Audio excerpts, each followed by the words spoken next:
it's nice to start promoting our new album and that kind of stuff, which is, you know, it's cool to play the new songs, but also it's a big honor for us to play with the Dream Theater, and I think it's going to be a nice, as far as I know, it's like theater kind of, you know, venues, which, you know, I think it's going to be very nice. Are you guys used to seated venues? I wonder. Yeah, how we did your a tour audience- like that actually. And your audience is cool with that?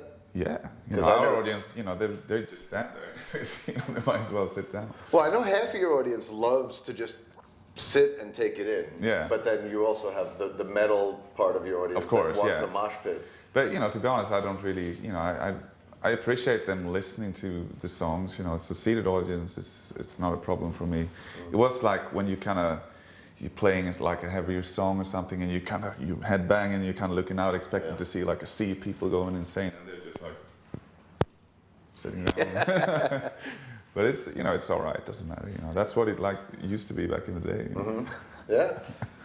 So actually, I prefer seated venues because we play so long, and I feel bad when I look out into the and like. Even though Dream Theater is only going to do 90 minutes on this tour, the whole show is going to be a very long experience. Yeah. So you want people to be comfortable. If they had to stand for 4.5, 5 hours, which in some venues like New York City, unfortunately, is a standing venue. So it's going to be a long night in some cities. But for the most part, the seated venues, I think, will make the whole experience more comfortable to take in. So are you guys going to do, well, two questions. Are you going to do any or much new material, and B, are you going to shift your set to be less heavy or more heavy? Or? Well, you know, it's one of the things we talked about, because me and Fredrik, we went to see you guys last time we played in Stockholm, and at that time the tour was already done. We knew we were going to tour you guys, and we were like, okay, what the fuck should we do? Because they're so, you know, so amazing. You guys are so amazing musicians, you know, and I think we're going to concentrate on brutality, actually. See, I was just hoping, to have something to, you know. Because you're going to make us sound like wimps. No, that's the thing, because that's the only thing that we could, you know, safely say outshine Dream Theater, is because I can do the screams. You know, I don't think James can do that. We're in trouble. So we're going to concentrate. We're going to do like I think some of our heaviest like songs, but we'll go for. We'll go for, like, we're probably going to play some kind of calm songs, but it's no use for us to try and play like what we think is kind of, you know, the musician kind of buffs, like, oh, that sounds complicated, whatever, you know, it's no use. We're just going to go for the heavy stuff that you like immediately can like headbang to. Are you going to play much new material for the new album? Yeah, I think we're playing one song. At least, you know, there's it's a pretty long song anyways, and I think we play for an hour or something. So we're doing, at least one song. It's one of the heaviest songs on the new album.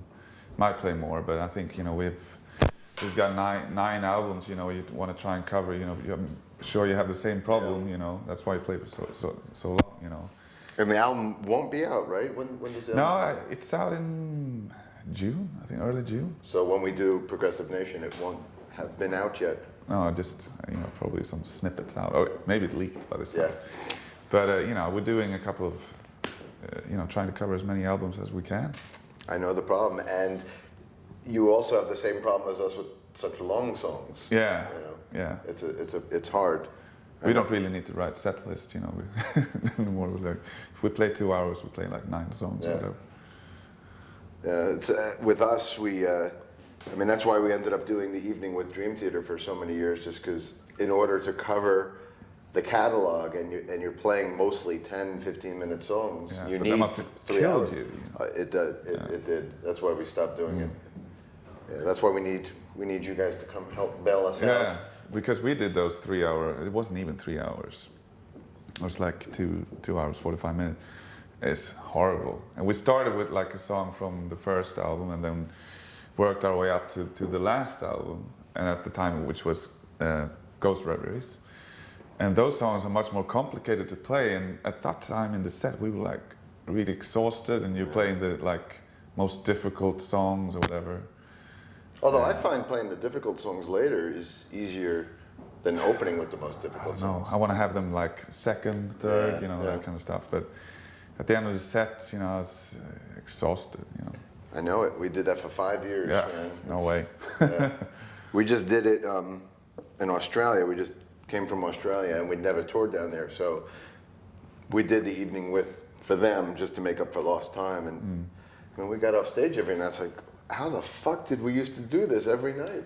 And there's bands that like Rush or you know, even like the Rolling Stones or whatever play really, really long shows like that. And they're 20 years older than us. I don't know. But I guess they have, you know, like they have like to do a gig and then maybe a couple of days off or whatever. You know, it's, and I think their music is a little less intense. yeah, you don't, you know, playing Satisfaction or whatever. I would have to say it's probably easier than playing Change the Seasons. Or